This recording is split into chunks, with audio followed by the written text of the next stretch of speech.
What is going on, guys? So I know a lot of you have been messaging me with this particular article, and it is definitely something that needed addressing. And I'm going to be sharing it with you today. So, dramatic footage shows the moment police found man 21 cowering in fear after his abusive, and might I add, psychotic girlfriend left him days from death as he reveals his horrific injuries for the first time. This is the dramatic moment police rescued a 21-year-old man who was days from death following months of violent attacks from his abusive girlfriend. Now, I previously did a video on this, the first woman to be charged under the controlling and coercive behavior laws. What's up, Igor MGTOW? Guys, go and check out Igor MGTOW if you haven't already. He's a good guy, so big ups, man. Officers from Bedfordshire Police found Alex Skeel from Stewartby cowering on the stairs after receiving a call from concerned neighbours who'd heard him screaming following his latest attack at the hands of Jordan Worth. Worth regularly attacked him with weapons including a hammer, a screwdriver, bread knives, and a broken hairbrush in a 9-month campaign of domestic abuse that left him 10 days away from death, according to medics. 10 days away from death. That's some intense shit right there. And you know, people say, why didn't he just run? Why didn't he leave? Well, I guess same reason some women don't leave. Codependency, fear of the unknown. Maybe they rely upon that person to provide shelter for them. I don't know. Everyone's got their reasons for staying. Everyone's got their reasons for going. I'm not going to judge, but you know, he's certainly really copped it at the hands of this crazy bitch. Now 22, Alex, a football coach, has revealed the extent of his horrific injuries for the first time in a BBC documentary that charts how he was violently assaulted, stabbed, starved, and burnt by the mother of his 2 children, who was jailed in April 2018. Wait, holy shit. He's got 2 kids to her? Oh, fuck. That's why he stayed. That's why he stayed. The kids. Everything makes sense now. Everything. Alex lost almost 4 stone after being deprived food, but stayed with Worth, an aspiring teacher, because he was, and I quote, in love with her and feared losing custody of his children, he says. There it is. Right there. There it is. And we got Miggy 101 in the house. What's going on, Miggy? Body cam footage from a police visit on 3rd of June 2017 shows officers entering the couple's home, finding the bathroom spattered in blood, and Alex, who was bleeding from the wrists, bandaged using a football sock. Sergeant Ed Finn, who was on the scene, recalls, Jordan let us in and we went upstairs. At the top of the stairs, Alex was sat with a towel wrapped around his arm and just blood everywhere. There was a large serrated kitchen knife. Then I noticed the other injuries on Alex. Initially, Alex blamed himself for his injuries in a bid to protect his partner, and Jordan was not arrested until a subsequent police visit several weeks later. Now, guys, I'm going to share this video of the incident, and it is a little disturbing, so just giving you a heads up on that. Bear with me. Let me load this up. I got burned. There. My scars tell a story. That's a stab wound there. She let us in and we went upstairs. At the top of the stairs, Alex was sat with a towel wrapped around his arm and just blood everywhere. Look at all the blood. There was sort of a large serrated kitchen knife. And then I sort of noticed other injuries on Alex. Please have an out. Alright, so that's another video. I'm just going to pause that one. Cool. All right, so this is a photo of those two together. All right. I mean, look, for all intents and purposes, she's not a bad-looking chick. She's just fucking psycho. Here is... Okay, so this is some of the burn marks that she inflicted on him, on his arm. Check this out.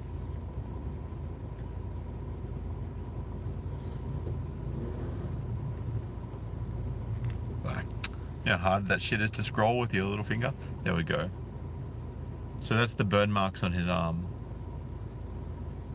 Truly graphic stuff. Like, seriously incredible. And this was the cuts on his legs. The cuts and slices from her. Right. In April 2018, Jordan Worth became the first female in the UK to be convicted of controlling or coercive behaviour and was jailed for more than 7 years. Good! Hope she rots there. And Alex now hopes to encourage more men to speak out about domestic violence. And I just noticed, we had a comment here from Authentic Person that says, talked to a mate last night who finally broke his silence about his violent wife. Man, isn't this timely, right? So I encourage him to speak out about it as well. I encourage him to go to the police, make sure he's got evidence, audio recordings, video footage, everything. And don't go until you have all of that.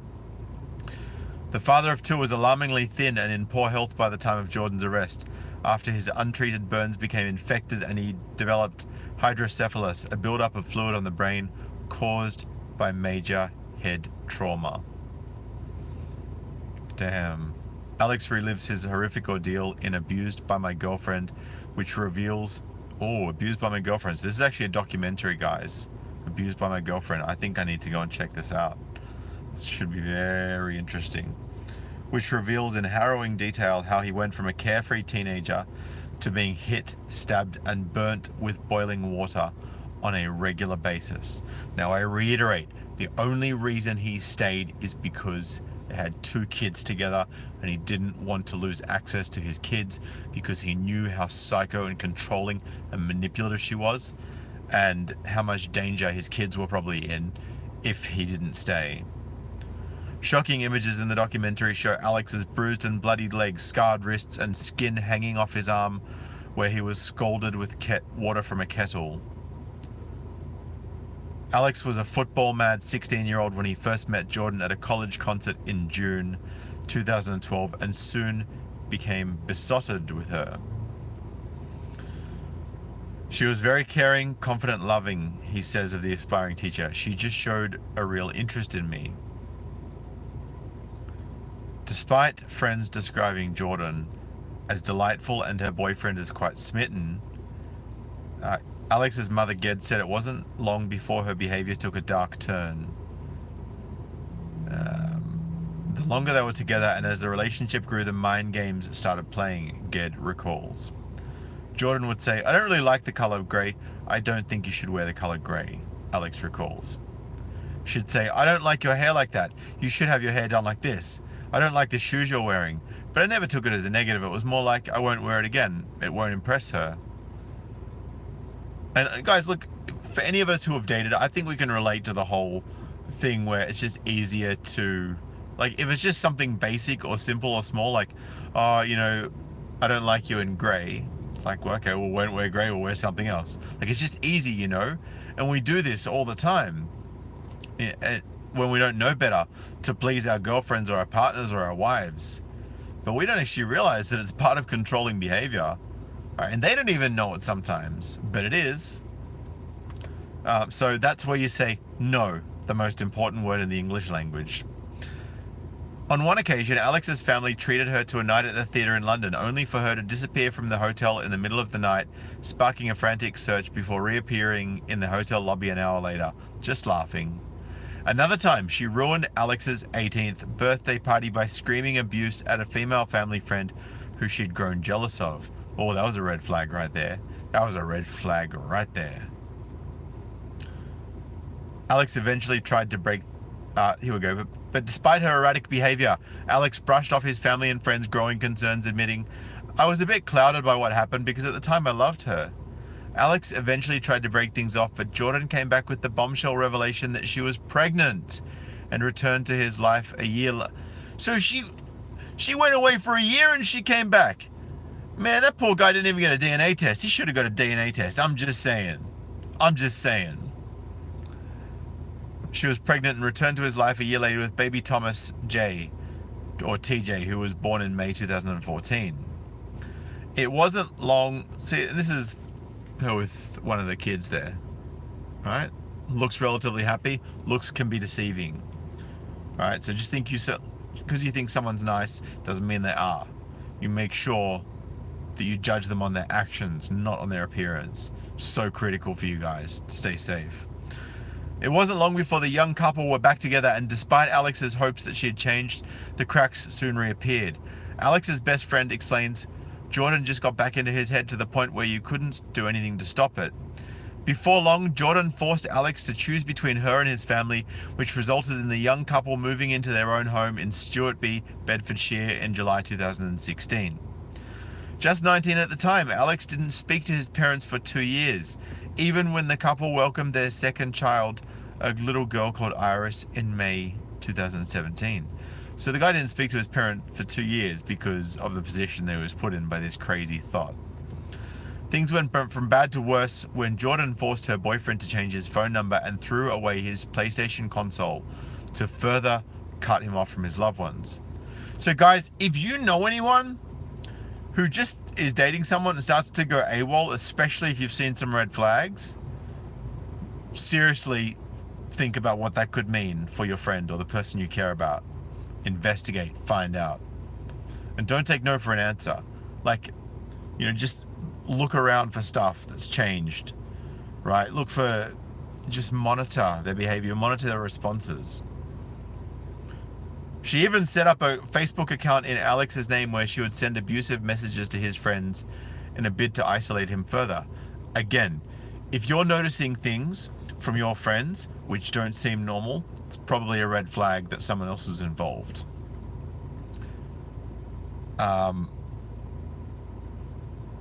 Years later, when police questioned Jordan, she would blame it on Alex, saying, "He made it very clear he never wanted to see his family. He said he hated his family and he doesn't want to talk to his family. He wants nothing to do with his family." In time, Jordan became so controlling, she took Alex's wallet away, forcing him to quit the job he loved and instead accompany her to classes at the University of Hertfordshire where she could keep a watchful eye on him. Wow. Just wow. Alex claims things deteriorated to the point where his girlfriend would attack or assault him every single day. And on one occasion, she made him swallow an entire packet of sleeping pills. During one attack, Jordan severed the tendons on his right hand with a bread knife. On another occasion, she attacked him with a broken hairbrush, breaking his tooth in the process.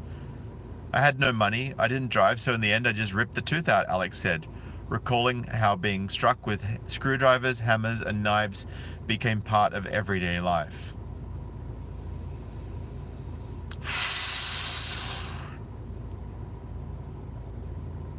What is coercive control?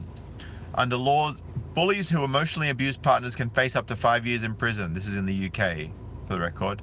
Under laws which came into force in 2015, anyone who inflicts psychological cruelty on their other halves can be prosecuted, even if there is no direct physical harm. For the first time, domestic abusers who stop short of lashing out at their victims can now be targeted with a new offence where there is evidence of coercive and controlling behaviour.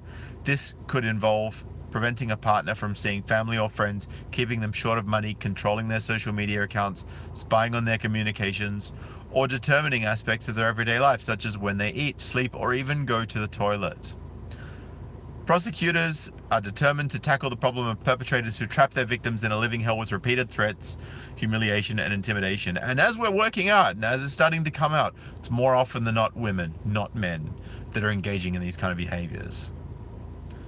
And look, and I'm not shitting on women here, right? Because it's not all women, just like it's not all men that commit violence against women or other men, right? This is not a gendered thing. This is a facts an evidence thing. Prosecutors, research has shown that 30% of women, about 5 million, and 16% of men, or 2.5 million, experience domestic abuse during their lives. But back onto what he was saying. I'd be asleep and she'd smack me in the head and I'd look in the mirror and I'd just be bleeding, he says. I wasn't eating properly, she didn't let me. She made him sleep on the floor instead of the bed. I could feel that my body was starting to shut down. I didn't want my son to get hurt, so I was fighting to keep going because I didn't know what would happen if I was to leave. A kettle full of boiling water became Jordan's favorite weapon of choice, leaving her boyfriend screaming in pain as the skin hung off his arms and back. She would wait up all night with a kettle of boiling water, and if it went cold, she would just wait and reboil it, he recalls. A few days after one such attack, Jordan slashed her boyfriend's hand with a bread knife and police were called, not for the first time, by their worried neighbors who heard Alex shouting, "Leave me alone, stop hurting me." Sergeant Ed Finn of Bedfordshire Police was on the scene and remembers how, despite there being blood everywhere, the couple both insisted that Alex's numerous injuries were self-inflicted, because he knew what was coming to him if he didn't admit that it wasn't self-inflicted.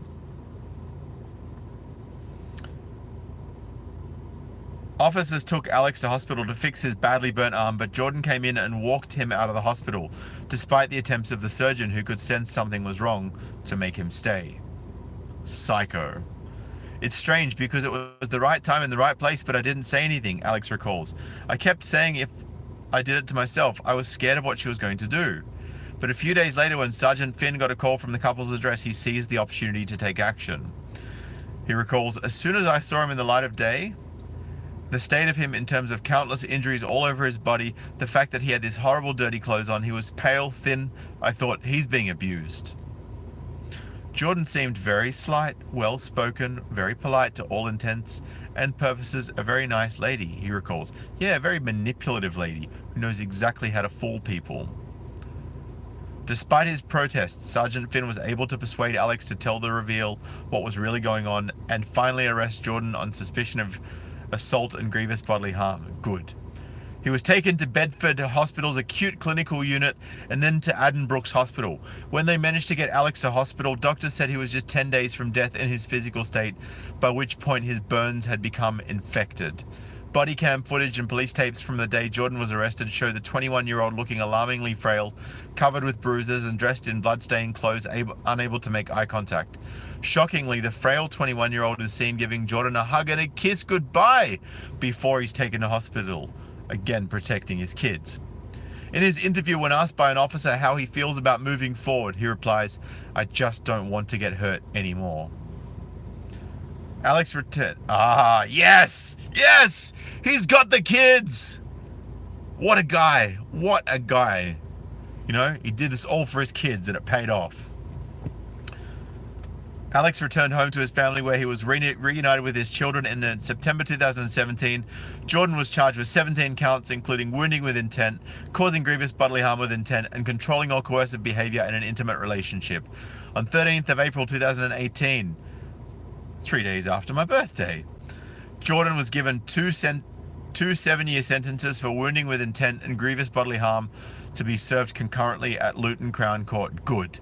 She was also handed a consecutive sentence of 6 months for controlling or coercive behavior, becoming the first female in the UK to be convicted of this charge. When the police found me, I was told I was 10 days away from death, says Alex. They're repeating a lot of stuff here. I was in love with Jordan. It took me a long time to have the courage to say she was abusing me. The day she went to prison, I felt so free. It was a massive relief. I remember just saying, I can actually look over my shoulder now for the first time in 5 years without worrying. Now that I'm free from the relationship, I'm beginning to understand abuse better, and I hope I can help others to understand it too. Good guy, Alex. Alex now coaches a football team sponsored by a domestic abuse charity and talks to professionals to help them spot the signs of abuse. The memories will never leave me, he says, but I'm learning how to cope. I have so much support from my friends and family, and I'm building a future for me and my kids. A recent study by ONS found that men make up more than a third of the 1.9 million victims of domestic abuse in England and Wales each year. Sorry guys, just asking me to move. Anyway guys, I'm out of here for now. I'm gonna leave the link to the article just in the description below, and I'll catch you guys later. I appreciate you all. Peace.